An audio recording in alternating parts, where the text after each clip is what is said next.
James chapter 1, verse 15 says, sin, when it is full grown, brings forth death.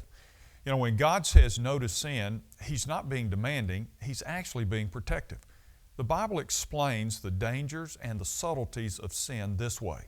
It says, each one is tempted when he is drawn away by his own desires and enticed. And then when desire has conceived, it gives birth to sin, and sin, when it is full grown, brings forth death. Do not be deceived, my beloved brethren. You know, today some people are advocating the idea of legalizing certain drugs like marijuana for recreational use. But did you know the idea has already been tried and it failed disastrously? In the late 1980s, the Swiss set aside some city property in Zurich which addicts could legally shoot up, and they were provided free needles as well, hoping that it would slow down the spread of AIDS. The area became known as Needle Park. And so how did the experiment work out?